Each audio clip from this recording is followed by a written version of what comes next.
What are the 5 biggest changes impacting retirees in 2024? I've got that and more coming up.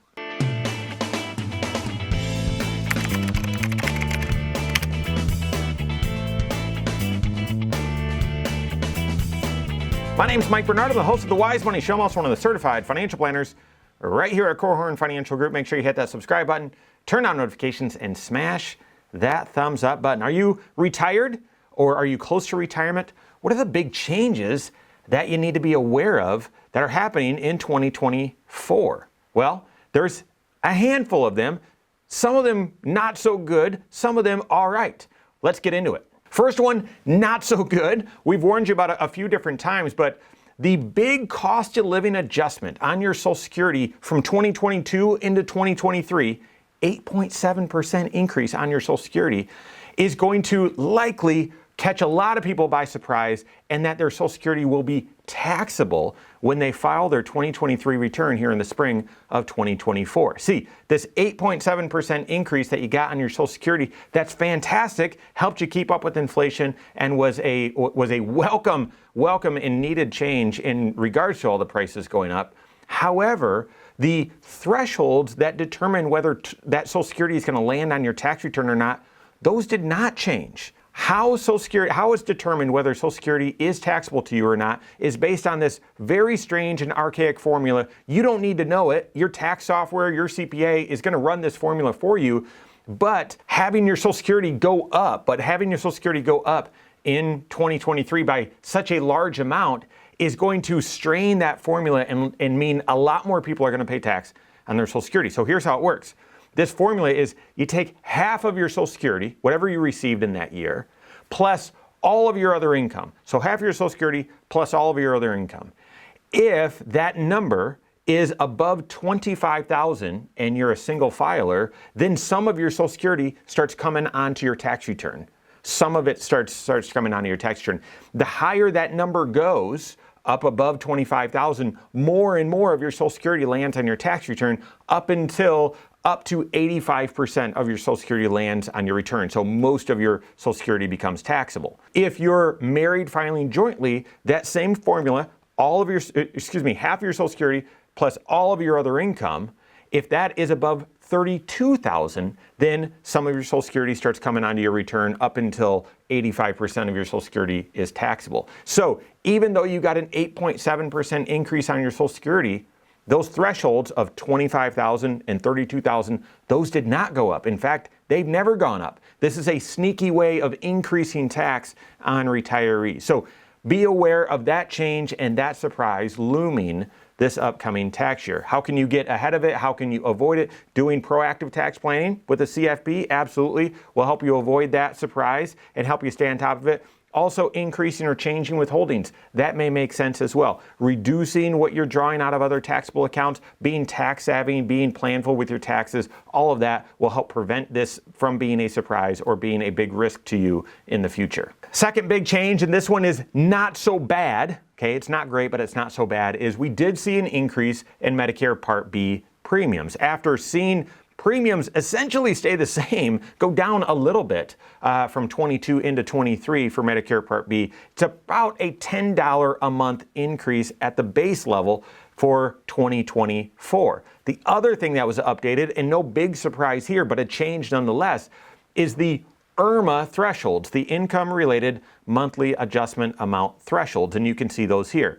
Be aware that that base rate of $174 and change every single month for Part B, that is per person, but it's also only that rate if your income is below certain thresholds from 2 years ago. So your 2022 tax return, year 2022, that you did in the spring of 2023, that's the income that's going to influence whether you pay and what you pay for your Medicare Part B and Part D, whether you pay IRMA or not.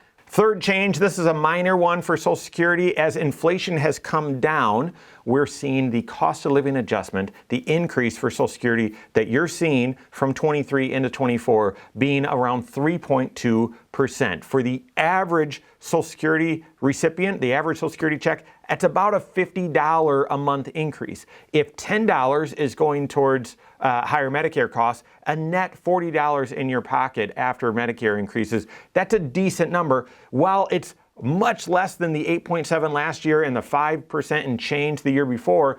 3.2% is still above average, the long-term cost of living adjustment average for Social Security. And if we do see inflation continuing to come down, fingers crossed, this will be a welcome change as well. The fourth change for you retirees in 2024 is the change in 529 rules. Now, what is this all about? We're still waiting for the infrastructure to be built to actually do this, but the law has been passed. It is now legal that you are able to transfer money from a 529 plan into a Roth IRA of that student, of that child, of that beneficiary. Now, there are certain limits, right? You need to have a 529 plan open for at least 15 years. The maximum amount that you can contribute in any 1 year is up to the contribution limit. It cannot be dollars or growth that you contributed in the previous 5 years. And there's a lifetime limit of $35,000. But other than that, it's really simple. But in 2024, this begins the ability for you to be able to make those transfers. Does that mean you should rush out and do it if you're in retirement? Probably not. But what this does mean is, as you in retirement are doing comprehensive financial planning and looking at your overall financial situation and tax plan with your CFP, maybe this is a strategy that you should now start considering, funding a 529 plan for a child or a grandchild. In the past, you might have said, I don't know if they're going to use the money. I don't know what my son or daughter is saving up for their kids. So for our grandkids, I don't want to, I don't want to stick my nose in that business. What if this was the reason? What if this grandchild ends up having too much money in a 529 plan? It's really messy and complicated to get the money out. Well, now having extra dollars, or even intentionally overfunding college, because those dollars can be redirected to that grandchild or that child's, that student's Roth IRA, opens up a whole new tax strategy many retirees should be considering. And then final change for you in retirement, hopefully this is not a meaningful change to you, and that is a reduction in the penalty if you forget to take your required minimum distribution. You guys know that the year in which, or the age at which you needed to be in order, at which you were forced by the IRS to take money out of your IRA, whether you needed it or not, was age 70 and a half, all the way up until 2020. And the Secure Act 1.0 passed saying, no, it's now at age 72. That's when you're forced to start drawing at least a minimum amount out of your pre-tax retirement accounts. The Secure Act 2.0 did two things with RMD, did a few things, but a couple worth noting here. It moved that age from 72 to 73.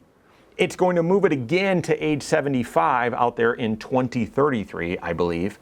But then it also reduced the penalty if you failed, if you forgot to take an RMD. That penalty used to be 50%. So if your requirement was taking $5,000 out of your IRA and you forgot to do that, that penalty was $2,500. It was 50%. Plus, you needed to take that money out and pay the tax on it. So the ultimate, it was a very harsh penalty. I'm not going to say too harsh, but it was a very harsh penalty. Well, for whatever reason, I have no idea, they've reduced that penalty. My guess is because the RMD rules have changed so much and they're so confusing now, they wanted to reduce the penalty. It's now 25%. And yeah, that took place in 2023, but it took place in 2023 for the taxes that you're going to be preparing right now in 2024. So this is where you might start feeling this impact. I hope not. So the penalty's been reduced from 50% to 25%, but they're also reducing it further if you correct the mistake in a timely manner within just a couple of years. That penalty can be reduced all the way to 10%.